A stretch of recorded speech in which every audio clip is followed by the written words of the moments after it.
अपनी जो 12th class chemistry की जो थ्योरी क्लासेज चल रही थी, चैप्टर अपना सॉल्यूशन था नाइट्रोजन बेस, क्लास 6 अपने पहले देख ली थी, आज क्लास 7 है।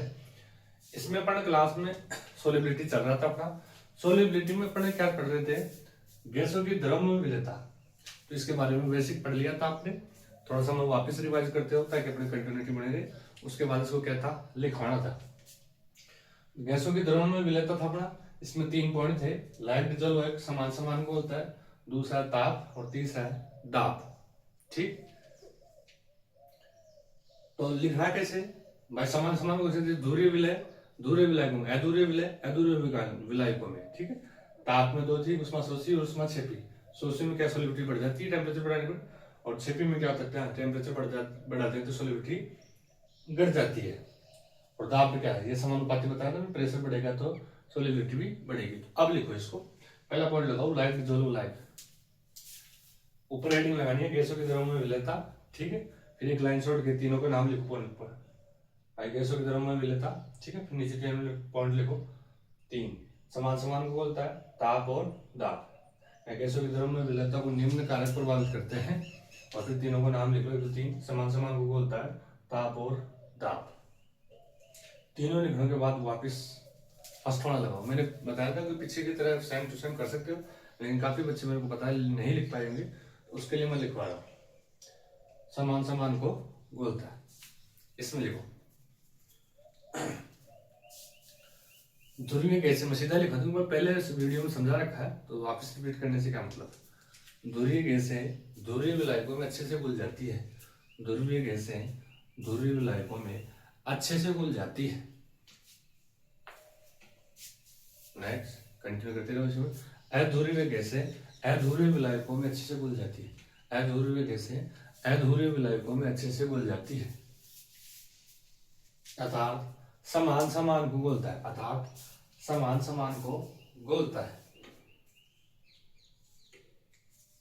जब विलय और विलायक की प्रकृति जब विलय और विलायक की प्रकृति जब विलय और विलायक की प्रकृति समान रहती है तो विलय विलायक में ज्यादा घुलता है। जब विलय विलायक की प्रकृति समान रहती है तो विलय विलायक में ज्यादा घुलता है। यदि प्रकृति समान नहीं होती है, यदि प्रकृति समान नहीं होती है इनकी, विलय और विलायक की, तो विलय विलायक में अच्छे से नहीं घुलता है, अच्छे से नहीं घुलता है। ठीक है, अब लगाओ ताप। सेकंड ऑप्शन ताप। और ताप में इसके बारे में तो मैंने लैंग्वेज तो पहले से लिखवा रखा है, तो आप छोटा सा बस चार्ट बना लो। टेम्परेचर एक तरफ, तो भाई ऐसे करोगे, आपने लिखा ताप, दूसरा पॉइंट ताप में लिखा, फिर एक तरफ बनाओ, ऐसे बॉक्स बनाओ, बॉक्स में एक तरफ लिखो, एक तरफ तो लिखो उष्मा शोषी, एक तरफ तो लिखो उष्मा शोषी, और एक तरफ लिखो उष्मा छेपी। ठीक, फिर इसमें जैसे मैंने लिखा, अगर टेम्परेचर बढ़ाओगे आप तो सोलिबिलिटी बढ़ जाएगी, इसमें उष्मा शोषी में, और छेपी में आप ऐसा लिख लो कि अगर टेम्परेचर बढ़ाओगे तो सोलिबिलिटी डाउन। बस ये बॉक्स में बना लो। बाकी लैंग्वेज में पहले वाले में सेम लिखा रखा था, उसको वापस से लिखने की आवश्यकता नहीं है, तो उसको आप चार्ट के रूप में लिख लो। कुल मिला के ऊपर तो लगाया टेम्परेचर, फिर एक चार्ट बना, एक तरफ तो उष्मा शोषी, उष्मा से छेपी। फिर उष्मा छेपी में, शोषी में क्या लिखोगे, टेम्परेचर बढ़ाओ तो सोलिबिलिटी बढ़ जाएगी। छेपी में क्या लिखोगे, टेम्परेचर बढ़ाओ तो सोलिबिलिटी घट जाएगी। मतलब संकेत से दर्शा लो लैंग्वेज में। यार लैंग्वेज तो आप पढ़ा दो कि संकेत देखती, तीर का निशान ऊपर तो बढ़ रहा है, तीर का निशान नीचे तो बढ़ रहा है। ठीक, ठीक है, टेम्परेचर एस क्या सोलिबिलिटी। ठीक है, तीसरा पॉइंट लिखो दाब। दाब लिखो, दाब बढ़ाने पर सोलिबिलिटी बढ़ जाती है। दाब बढ़ाने पर सोलिबिलिटी बढ़ जाती है, अर्थात दाब के समानुपाती होगी ना। प्रेशर बढ़ाने पर सोलिबिलिटी बढ़ जाती है, अर्थात में फिर आपको ये लिखना है बॉक्स में बंद करके, प्रेशर बढ़ाओगे तो सोलिबिलिटी इंक्रीज, प्रेशर इंक्रीज तो सोलिबिलिटी इंक्रीज, ये डिक्रीज तो ये भी डिक्रीज। मतलब एक बढ़ेगा तो दूसरा बढ़ेगा, एक घटेगा तो दूसरा भी घटेगा। नीचे आप ये लगाओ, आप ये लगाओगे तो आपको इसको देखते समझ में आ जाएगा, थ्योरी पढ़ने की आवश्यकता नहीं रहेगी। अब यहाँ तक पहुंच गया अपन, समान समान को बोलता है ताप और दाब। अब दाब के अंदर ही प्रेशर समानुपाती किसके, सोलिबिलिटी के। जैसा प्रेशर बढ़ेगा उतनी गैस की विलेयता बढ़ेगी। ठीक, इसके आधार पर इसमें अपने जो सिलेबस में है हेनरी का नियम, क्या है, हेनरी का नियम। तो इस दाब के अंदर ही एक लाइन छोड़ के आपको हेडिंग लगानी, हेनरी का नियम। क्या लगाएंगे अपन, हेनरी का नियम। और वो बोर्ड में पूछा जाता है कि हेनरी का नियम क्या है, हेनरी के नियम के अनुप्रयोग बताओ, हेनरी के नियम की सीमाएं बताई। तो राजस्थान बोर्ड में पूछा जाता है। तो इसके दो लाइन छोड़ के तो क्या लिखोगे, हेनरी का नियम, फिर ऊपर लगाओगे आरबी, राजस्थान बोर्ड। ठीक, या क्वेश्चन बना के क्वेश्चन मार्क लगा दो उस पर, बस सीधा हेनरी का नियम अपन को याद करना। ठीक, अब क्या तिलक लिखना है, अगर नहीं समझ में आया तो मैं फिर से बता रहा हूँ भाई, यही पॉइंट चल रहा है अपना गैसों के द्रव्यों में विलयता। इसमें तो पॉइंट लिख लिया अपने, क्या है, लास्ट में दाब है, क्या है, दाब, दाब को लिख लिया अपने।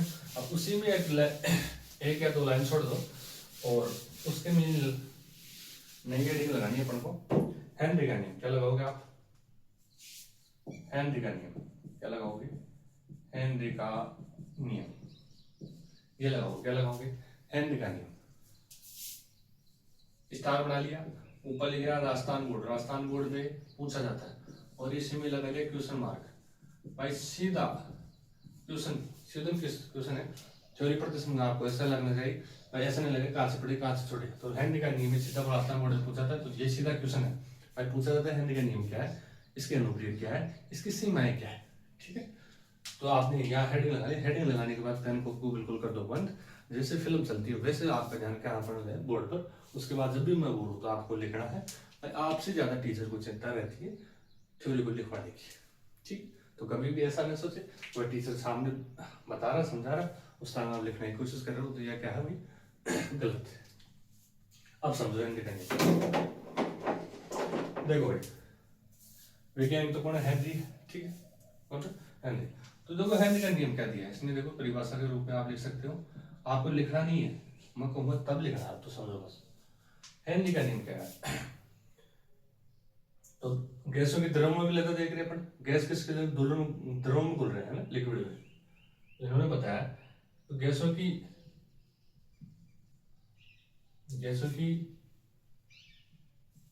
द्रव में विलेयता गैसों के दाब के समानुपाती होती है, गैसों के दाब के समान, गैसों के द्रव में विलेयता या गैस विलेयता या गैसों की मात्रा, गैसों की मात्रा कोष्ठक में लिखना है इसको, है।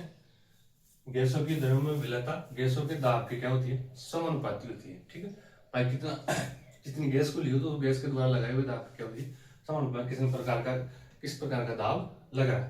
तो आप सीधा सिंपल, ज्यादा समझे उनसे मत पढ़ो, सीधा आप याद रखो गैसों की द्रव में विलेयता गैसों के दाब की क्या होती है, समानुपाती। जो गैस की मात्रा होगी वो कितनी को लेगी, वो गैस के दाब की क्या होगी, समानुपाती होगी। मतलब गैस की जो गैस की मात्रा है, ये गैस की मात्रा है, गैस की मात्रा है, ये गैस की मात्रा कितनी को लेगी, वो गैस के दाब क्या होती है, समानुपाती। क्या होती है, गैस के दाब के समानुपाती होती है। तो ये तो हेनरी ने क्या दी, परिभाषा दी। ठीक है, अब देखो एम तो क्या है, गैस की मात्रा, और पी क्या है, दाब। पी क्या है, दाब। पी क्या है भाई, दाब है। दूसरा अपन को नोट में यही लिखना है,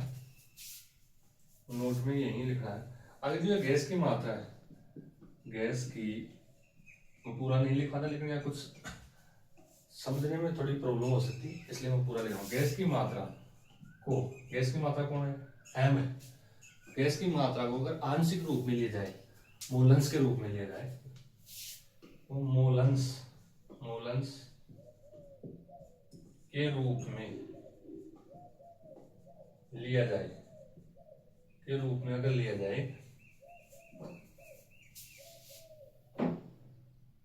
के रूप में हो, ऐसे करो, के रूप में हो, तो देखो पी समानुपाती, प्रेशर समानुपाती गैस की मात्रा के, और गैस की मात्रा को इसमें ले रहा मोलन्स के रूप में लेते, पी समानुपाती एक्स के लिए। एक्स अपने पढ़ा था मोलन्स को किससे, मोल मीन मोल पर बाद पीछे पढ़ा था अपन उसको एक्स के द्वारा दर्शाते, किसके द्वारा दर्शाते, एक्स के द्वारा दर्शाते। ठीक है, अब इस पी को, आप समानुपाती के चिन्ह को आप हटाओगे, समानुपाती के चिन्ह को हटाओगे तो क्या जाएगा, एक स्थिरांक आ जाएगा, क्या जाएगा, इस तरह क्या जाएगा, इस तरह। अब समानुपाती चिन्ह को हटाओगे आप तो क्या लिख सकता हूँ इसको, P बराबर के एच, के है क्या है, स्थिरांक क्या क्या है, कि क्या स्थिरांक, एच क्या है, हेनरी के अनुसार भाई, तो के पैरों में एच लगा दिया तो हेनरी स्थिरांक है, क्या है ये स्थिरांक है, क्या बोल सकते हो आप, हेनरी स्थिरांक, क्या बोल सकते हो, हेनरी स्थिरांक, ठीक है। और एक्स चल रहा है अपना आगे, कुल मिला के ये इसको बॉक्स में बंद कर देगा। जब पूछा जाए छोटा प्रश्न है कि हेनरी का नियम क्या है, तो यहाँ से स्टार्ट होकर आपको यहाँ तक कंप्लीट करके आना। अगर बड़े बड़े रूप में कि इसका बड़े रूप में तो हेनरी का नियम क्या है, इसके अनुप्रयोग समझो, इसकी सीमाएं क्या है, तो आपको फिर इसकी ये लिखने के बाद इसके अनुप्रयोग लिखने पड़ेंगे, इसके बाद इसकी सीमाएं लिखना पड़ेगा। अगर छोटे प्रश्न है कि हेनरी का नियम क्या है तो यहाँ तक का लिख के आना है, तो ठीक। अब लिखोगे कैसे, मैं लिखा हूँ जैसे लिखो, हेडिंग लगाया अपने हेनरी का नियम क्या है लगा ली, उसके बाद लगाया रासायन को क्वेश्चन के रूप में लगा लिया। अब इनसे परिभाषा, अब उसमें जैसे मैं बोल रहा हूँ वैसे लिखो, गैसों की दरों में विलयता, या गैसों की दरों में विलयता, और क्वेश्चन हो गैसों की मात्रा, भाई कितनी गैस की मात्रा बोलेगी, गैसों की दरों में विलयता या गैसों की मात्रा, क्वेश्चन गैसों की मात्रा, गैसों के दाब के समानुपाती होती है, गैसों के दाब के समानुपाती होती है, गैसों के दाब के समानुपाती, ठीक है। उसके नीचे लिखो एम समानुपाती पी, एम समानुपाती पी, एम समानुपाती पी, ठीक है। उसको बॉक्स में बंद कर दी। अब मैं लिखो यहाँ एम तो क्या है, गैस की मात्रा, यहाँ एम गैस की मात्रा है, यहाँ एम गैस की मात्रा है, यहाँ एम गैस की मात्रा है, ठीक। फिर लिखो पी, यहाँ पी क्या है, दाब, पी क्या है, दाब, प्रेशर है। अब एक लाइन छोड़ के स्टार बना के लिखो या नोट लगा लो, यदि गैस की मात्रा को, उसमें लिखो यदि गैस की मात्रा को, यदि गैस की मात्रा को, यदि गैस की मात्रा को मोलंस के रूप में लिया जाए, यदि गैस की मात्रा को मोलंस के रूप में लिया जाए, फिर नीचे बनाओ P समानुपाती X, P समानुपाती X, फिर लिखो P समानुपाती X, फिर यहाँ तीर का निशान बनाएंगे, P तो क्या है, दाब, P तो क्या है, दाब, और X क्या है, गैस की मात्रा, गैस की मात्रा, किसके रूप में, मोलंस के रूप में, किसके रूप में भाई, मोलंस के रूप में, ठीक। ये लिख लिया आपने। इसके नीचे आप इसके समानुपाती के चिन्ह को हटाओ, समानुपाती के चिन्ह को हटाओ, बाकी तो ये लिख लिया मैंने जैसे बोला। अब इसके नीचे तो P समानुपाती को हटाएंगे तो क्या आएगा, इस तरह आ जाएगा कि H, क्योंकि ऊपर उन्होंने क्या लगाओ H, H क्या है, हेनरी के अनुसार तो H तो आ जाएगा हेनरी, के H पूरा क्या हो जाएगा, कुल मिला के हेनरी इस तरह, और X वही आ गया, गैस की मात्रा है मोलस के रूप में, और उसको बॉक्स में बंद कर दो। मेरे हिसाब से समझ में आया होगा आपको। अब एक लाइन छोड़ के लिखो हेनरी के नियम के अनुप्रयोग, नेक्स्ट हेडिंग लगाओ हेनरी के नियम के अनुप्रयोग।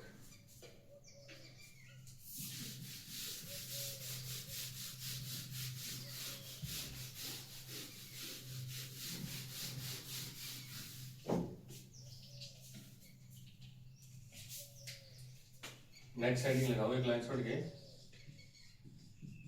हेनरी के नियम के अनुप्रयोग,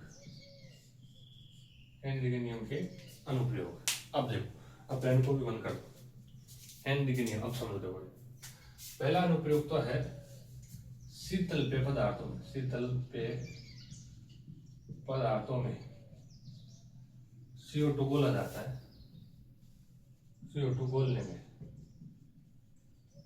शीतल पेय पदार्थ मतलब जो गर्मी वगैरह में अपने गर्मियों में कोल्ड ड्रिंक पीते हैं, शीतल पेय मतलब पीने वाले पदार्थ, उनमें CO2 घुली होती है, जैसे अपन कोल्ड ड्रिंक पीते हैं उसमें CO2 घुली होती है हाई प्रेशर के साथ, ठीक। तो शीतल पेय पदार्थों में CO2 घोलने के रूप, घोलने में उनमें क्या घुली होती है, CO2 घुली होती है, अपन जैसे ढक्कन निकालते हैं गैस बाहर निकलती है, वो कौन सी गैस होती है, CO2, ठीक है। तो हाई प्रेशर के साथ घुली होती है इसके अंदर। तो पहला अनुप्रयोग तो क्या होगा, शीतल पेय पदार्थों में CO2 घोलने में। दूसरा अनुप्रयोग है इसका बैंड्स रोग में, बेंड्स रोग में, बेंड्स रोग में या बेंड्स रोग को समझने में। बेंड्स रोग में हो गया। अब ये बेंड्स रोग क्या है, क्वेश्चन आपके दिमाग में आएगा सर बेंड्स रोग क्या है, तो इसको अलग से समझेंगे एक बार। चलो तीसरा है एनोक्सिया रोग में, एनोक्सिया रोग में क्या है, एनोक्सिया रोग में, ठीक है। चलो तो तीन अनुप्रयोग है, शीतलव्य पदार्थों से बोलने में, बेंड्स रोग में, एनोक्सिया रोग में। अब पढ़ते हैं अपन भाई ये बेंड्स रोग क्या है, देख रहे अपन बेंड्स रोग क्या है। पेन को भी बिल्कुल बंद कर देते, मैं अपना आप लिखा रहा हूँ। अब देखो बेंड्स रोग क्या है, ये अपने पास क्या है, समुद्र। क्या है भाई, समुद्र है, ठीक है। या इसमें क्या भरा हुआ है, पानी भरा हुआ है। पानी क्या भरा है भाई, समुद्र। तो समुद्र क्या है, पानी है। अब समुद्र के बाहर एक क्या है, गोताखोर है। क्या है, गोताखोर है, ठीक है।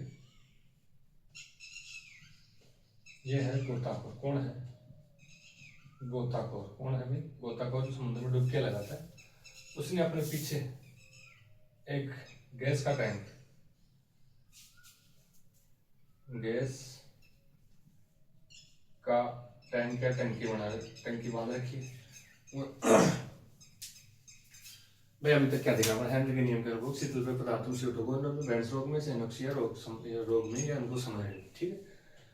बेंड्स रोग क्या है, ये तो अपना समुद्र है। इधर बाहर समुद्र से बाहर कौन है, गोताखोर, जो अपने पीठ पर क्या लगा रखा है उसने, गैस की टंकी पर, आप उसको श्वास लेने के लिए रहती है। अब उसमें क्या लगाएंगे, समुद्र में डुबकी लगाएगा। कौन लगाएगा, समुद्र में डुबकी लगाएगा। तो ये गोताखोर किस में डुबकी लगाएगा, अब समुद्र में डुबकी लगाएगा। तो जब ये समुद्र की सतह पर रहता है, तो समुद्र की सतह पर रहता है, तो समुद्र की सतह पर क्या होता है, प्रेशर रहता है कम। अब अपन को पता है प्रेशर के समानुपाती है, तो मतलब गैस भी कम होगी, ठीक है। तो गैस भी कम घुलेगी, तो प्रेशर क्या है, कम। तो सोलिबिलिटी है वो भी क्या हो जाएगी, कम। अब सोलिबिलिटी का कम क्या है भाई, श्वास लेगा तो गैस से इसके ब्लड में घुलेगी, तो वो क्या होगी, कम घुलेगी। क्या होगी, कम घुलेगी। अब जैसे जैसे जैसे नीचे की तरफ आ रहा है, जैसे जैसे ये नीचे की तरफ आ रहा है, तो प्रेशर बढ़ रहा है।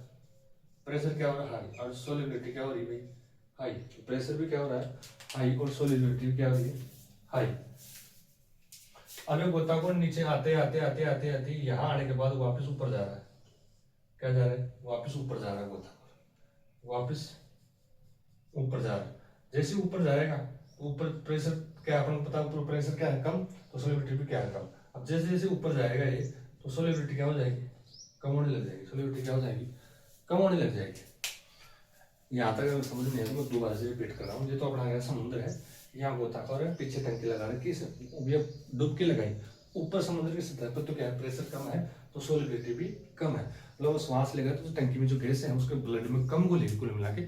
जैसे जैसे वो गहराई में जाएगा, गहराई में जाएगा, तो वैसे वैसे प्रेशर के साथ सोलिबिलिटी बढ़ेगी, तो उसके ब्लड में जो गैसें हैं, टंकी वाली गैसें, श्वास लेगा वो ज्यादा घुलेगी। क्या होगी, ज्यादा घुलेगी।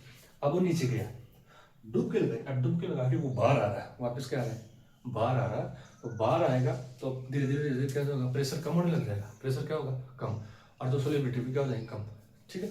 सो घुलना भी क्या हो जाएगा, कम। अब जो उसमें घुलना क्या हो जाएगा, कम। अब जो घुली हुई गैसें, घुली हुई जो गैसें उसके ब्लड में पहले हाई प्रेशर के साथ घुल चुकी थी, वो गैसें अब बुलबुलों के रूप में बाहर निकलेगी। जैसे जैसे वो बाहर आएगा तो बुलबुलों के रूप में बाहर नहीं निकलने लगती उसके ब्लड से। मैकुल नादों की बंद, और जो घुली हुई है वो बुलबुलों के रूप में बाहर निकलती है। जब बाहर निकलती है तो उस गोताखोर को बड़े असहनीय दर्द होता है। बड़ा ही क्या होता है, असहनीय पीड़ादायक क्या होती है, दर्द होता है। इसे क्या कहते हैं अपन, बेंड्स रोग कहते हैं, ठीक है। बेंड्स रोग कहते हैं। जब ये दर्द उसको ना हो इसके लिए वो अपने गैस टैंक में एक विशेष प्रकार की गैसें मिलाता है, जो अपने एनसीईआरटी के अकॉर्डिंग, एनसीईआरटी में जितना उसका मान दे रखा है उस मान को आपको याद करना है। वो विशेष नोट के रूप में उसको लिखूंगा। तो ये तो क्या बेंड्स रोग है। मैं सोच में बताता हूँ भाई, डुबकी लगाई, ऊपर तो सोलिबिलिटी क्या है, कम, नीचे जाते सोलिबिलिटी होगी ज्यादा। भाई प्रेशर ऊपर क्या था, कम, नीचे क्या है, ज्यादा, प्रेशर क्या है, ज्यादा। अब वो आ रहा है ऊपर, जो ब्लड में घुली हुई गैसें वो के रूप में निकलती है, तो उसको क्या होता है, पीड़ादायी या असहनीय दर्द होता है। इसको क्या होता है, बेंड्स रोग। इसको बचने के लिए वो इस विशेष प्रकार की गैसें यूज करता है ताकि उसको पीड़ा ना हो। और उन गैसों का अनुपात कितना क्या रहता है वो अपन जब मैं लिखूंगा उसको बताऊंगा। तो ये तो अपना क्या था बेंड्स लॉ। चलो लगे हाथ इसको समझ लेते हैं, एनोक्सिया लगे हाथ एनोक्सिया को समझ लेते हैं। किसको समझते हैं? एनोक्सिया। एनोक्सिया में क्या होता है? इधर वाला बोर्ड दिख रहा है क्या आपको? दिख रहा है? एनोक्सिया देख लेते। एनोक्सिया, एनोक्सिया में क्या है भाई? ये तो अपना पहाड़ है, ये तो अपना क्या है? पहाड़। अब पहाड़ के नीचे भी लोग रहते हैं और पहाड़ के ऊपर भी लोग रहते हैं। पहाड़ के नीचे भी लोग रहते हैं और ऊपर भी लोग रहते हैं। तो देखो पहाड़ के नीचे यहाँ होता है प्रेशर ज्यादा। क्या होता है भाई? प्रेशर ज्यादा। तो अपन को पता है सोलिडिटी में ज्यादा होगी, समानुपाती है, प्रेशर के समानुपाती होती है गैस। तो जो प्रेशर ज्यादा है तो सोलिडिटी भी क्या है? ज्यादा।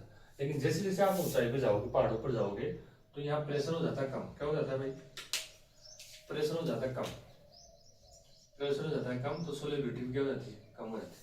प्रेशर हो जाता है कम और सोलिडिटी भी कम हो जाती है।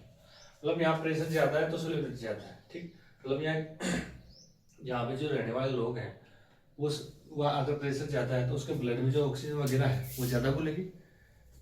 लेकिन जैसे जैसे आप ऊपर की तरफ जाए, ऊपर में रहने वाले लोग हैं वहाँ प्रेशर क्या हो जाता है? कम। तो उनके ब्लड में जो ऑक्सीजन की मात्रा वो कम घुलती है, मतलब ऑक्सीजन कम घुलती है उनके ब्लड में। ऑक्सीजन क्या हो जाती है? घुलना कम कर देती है। अब ऑक्सीजन की कमी हो जाती है, कुल मिला के एनोक्सिया शब्द में पता लगता है। एनोक्सिया मतलब ऑक्सीजन की कमी।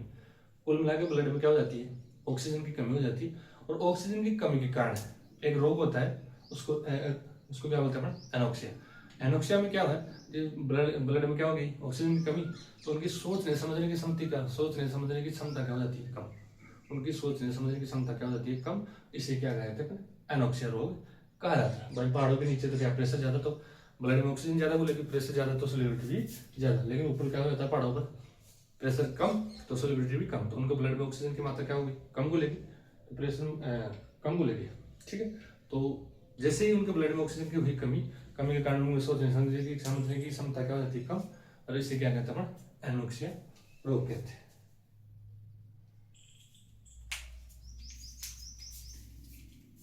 ठीक है, अब देखो हेडिंग लगा ली। अब देखो हेनरी के नियम के अनुप्रयोग। तीनों छाप लो। शीतल पदार्थों में सिवटोगोनों में, बेंस रोग में, और तीसरा लिखो एनोक्सिया रोग में। तीसरा लिखो एनोक्सिया रोग में।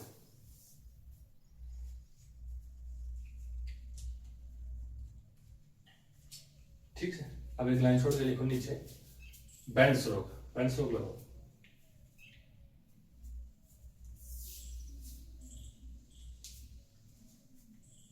बेंस रोग में लिखो जब गोताखोर समुद्र में डुबकी लगाने के लिए, या जब गोताखोर समुद्र में डुबकी लगाता है, इसलिए जब गोताखोर समुद्र में डुबकी लगाता है तो समुद्र की सतह पर प्रेशर कम रहता है। तो समुद्र की सतह पर प्रेशर कम रहता है, तो गोताखोर के ब्लड में गैसें कम घुलती है। गोताखोर के ब्लड में गैसें कम घुलती है। गोताखोर के ब्लड में गैसें कम घुलती है। नेक्स्ट लाइन लिखो जैसे जैसे गोताखोर समुद्र की गहराई में जाता है, जैसे जैसे गोताखोर समुद्र की गहराई में जाता है, जैसे जैसे गोताखोर समुद्र की गहराई में जाता है, वैसे वैसे प्रेशर बढ़ता है, दाब बढ़ता है। वैसे वैसे प्रेशर बढ़ता है, दाब बढ़ता है। दाब बढ़ने के कारण गैसें गोताखोर के ब्लड में अधिक घुलती है। गैसें गोताखोर के ब्लड में अधिक घुलती है। तो गैसें कौन सी है? उसके टैंक वाले गैसें है ना, मैं जिससे वो सांस ले रहा, गोताखोर के ब्लड में अधिक घुलती है। अगला छोड़ कंटिन्यू करो इसी में। जैसे गोताखोर ऊपर की ओर आता है, तो प्रेशर धीरे धीरे कम होने लग जाता है। तो प्रेशर धीरे धीरे कम होने लग जाता है। जैसे गोताखोर ऊपर की ओर आता है वैसे वैसे प्रेशर कम होने लग जाता है। नेक्स्ट लाइन इसी में कंटिन्यू करो। प्रेशर कम होने के कारण, दाब कम होने के कारण गोताखोर के ब्लड में गैसें कम घुलने लग जाती है। गोताखोर के ब्लड में गैसें कम घुलने लगती है। गोताखोर के ब्लड में गैसें कम घुलने लगती है, ठीक। तथा घुली हुई गैसें ब्लड में घुली हुई गैसें बुलबुलों के रूप में घुली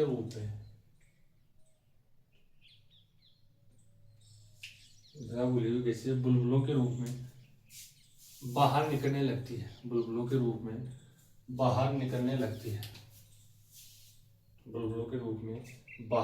लगती है। इसे बैंड्स रोग बाहर निकलने लगती है। तो गोताखोर को असहनीय दर्द होता है, पीड़ादायी या असहनीय दर्द होता है। तो गोताखोर को पीड़ादायी या असहनीय दर्द होता है। इसे ही बैंड्स रोग कहा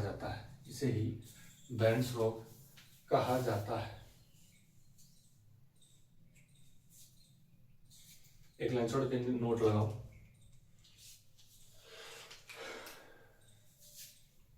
गोताखोर को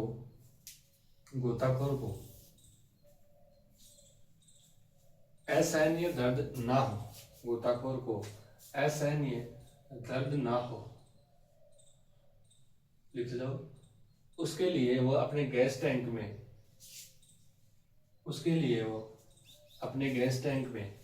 निम्न गैसें यूज करता है।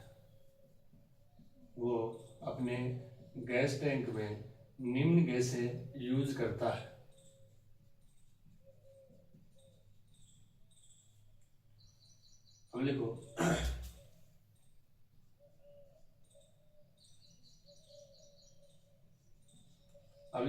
हीलियम जो कि निम्न है,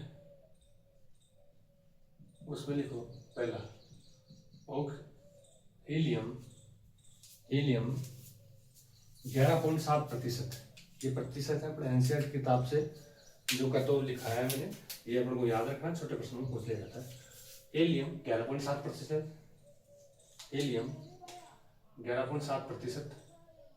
दूसरा पॉइंट नाइट्रोजन गैस 56.2%। तीसरा पॉइंट ऑक्सीजन 32.1%। हीलियम 11.7%, नाइट्रोजन 56.2% और ऑक्सीजन 32.1% यूज करता है। उससे क्या होती है, उसको पीड़ा कम होती है। तो गैस टैंक में कौन कौन सी गैसें हैं? Helium 11.7%, nitrogen 56.2%, oxygen 32.1%। तो आपको अगर थ्योरी में बैंड्स रोग अगर समझ में आ गया तो ठीक है, अन्यथा अगर नहीं समझ में आया तो आप ये चित्र भी बना सकते हो, ताकि चित्र समझते ही आपको पूरा थ्योरी समझ में आ जाए। तो ये चित्र भी आप बना सकते हो, नोट के नीचे बना लो। बैंड्स रोग के लिए चित्र, वैसे चित्र कोई आवश्यक नहीं है, लेकिन आप इससे आप बैंड्स रोग को देखते समझ जाओ।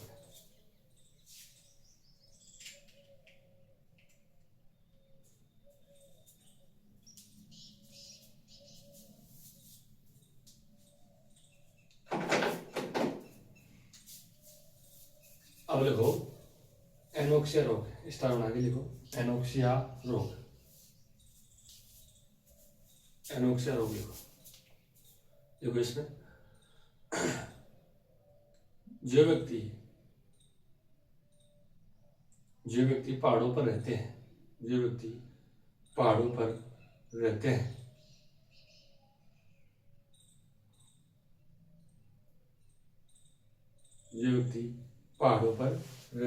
देखिए, तो उनके ब्लड में ऑक्सीजन की मात्रा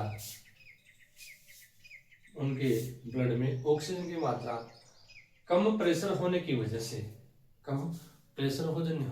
से ऑक्सीजन कम घुलती है।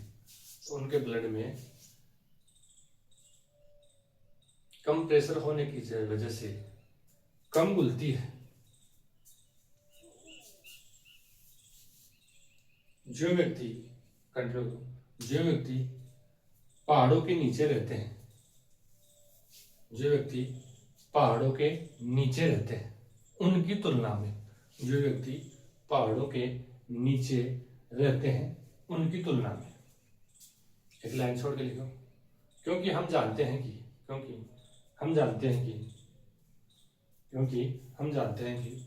पहाड़ों के नीचे प्रेशर ज्यादा होता है, क्योंकि हम जानते हैं कि पहाड़ों के नीचे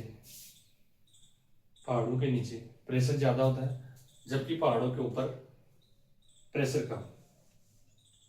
पहाड़ों के नीचे प्रेशर ज्यादा, जबकि पहाड़ों के ऊपर प्रेशर कम। लिख लें यहाँ तक, नेक्स्ट लाइन में करो, कंटिन्यू करो।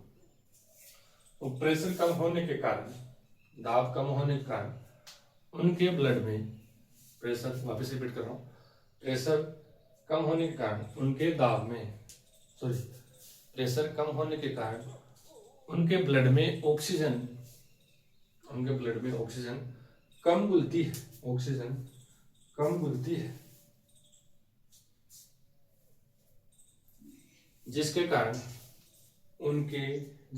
उनके सोचने समझने की शक्ति कम हो जाती है, जिसके कारण उनके सोचने समझने की क्षमता कम हो जाती है। इसे ही एनोक्सिया रोग कहा जाता है। इसे ही एनोक्सिया रोग कहा जाता है।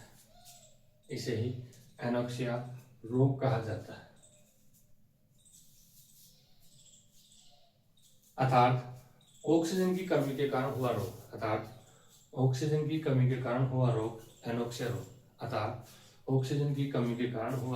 एनोक्सिया रोग। ठीक, अब नीचे ये बना सकते हो आप चित्र, ताकि आपको देखते ही समझ में आ जाए।